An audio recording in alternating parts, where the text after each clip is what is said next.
Herlin Bernadetta dengan NIM E1021231001. Izinkan saya menjawab pertanyaan dari soal ujian tengah semester mata kuliah Psikologi Sosial. Nah, yang pertama, pengertian dari psikologi sosial. Menurut pemahaman saya, berdasarkan paparan dari Pak Reiki, psikologi sosial adalah cabang ilmu psikologi yang mempelajari secara komprehensif tentang hakikat dan sebab-sebab perilaku individu dalam konteks sosial. Nah, lebih spesifik lagi, psikologi sosial berupaya untuk memahami bagaimana pikiran, perasaan, dan perilaku individu dipengaruhi oleh kehadiran orang lain, baik secara aktual, imajinasi, maupun implisit. Nah, yang menarik dari psikologi sosial ini merupakan posisinya sebagai perpaduan antara disiplin psikologi dan disiplin sosiologi. Nah, jika psikologi fokus pada internal individu dan sosiologi fokus pada struktur masyarakat, maka psikologi sosial menjembatani keduanya dengan mengkaji bagaimana individu dan lingkungan sosialnya saling mempengaruhi. Hal ini mencakup pada studi tentang persepsi sosial, motivasi, sikap, dan dinamika psikologis yang terjadi ketika individu berinteraksi dengan kekuatan-kekuatan sosial di sekitarnya.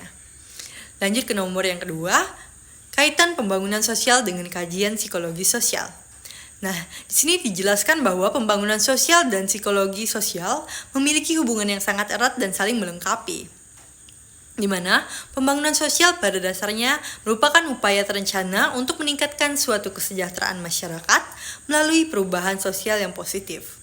Namun, perubahan sosial tidak bisa dipaksakan begitu saja. Ia harus mempertimbangkan aspek psikologis masyarakat juga.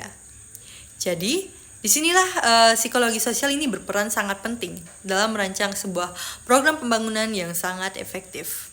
Sebelum itu, kita juga perlu memahami bagaimana masyarakat berpikir dan merasakan tentang suatu perubahan. Apa yang memotivasi mereka untuk berpartisipasi dan bagaimana norma dan nilai sosial mempengaruhi penerimaan inovasi mereka. Dan yang terakhir juga terdapat bagaimana dinamika kelompok dapat mendukung atau menghambat suatu pembangunan. Kembali lagi pada seperti yang dijelaskan oleh Pak Reiki tentang perkembangan fokus kajian psikologi sosial dari era 1960-an hingga 1970-an, terlihat evolusi dari topik-topik dasar seperti persepsi sosial, agresi, ketertarikan, menuju isu-isu yang lebih kompleks dan aplikatif seperti diskriminasi gender, proses atribusi, perilaku lingkungan, perilaku prososial, yang menunjukkan bahwa psikologi sosial semakin relevan untuk memahami dan memecahkan permasalahan pembangunan sosial yang sangat aktual.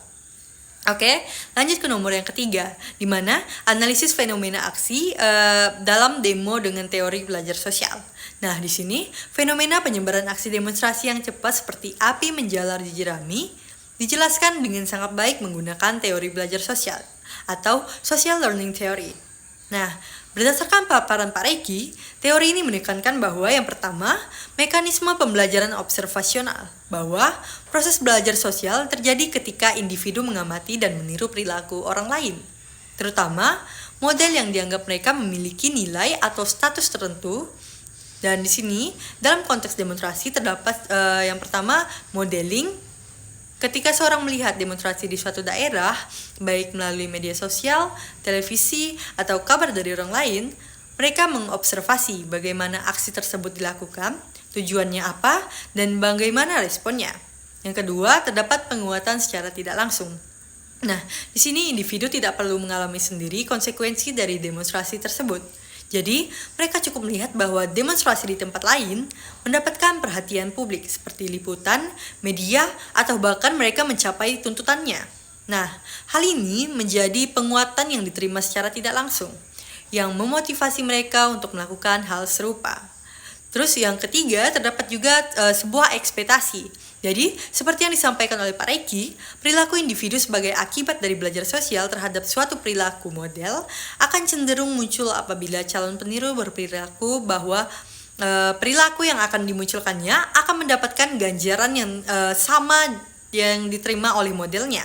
Jadi, ketika masyarakat melihat bahwa demonstrasi efektif sebagai sarana penyampaian aspirasi, mereka mengembangkan ekspektasi positif terhadap aksi serupa.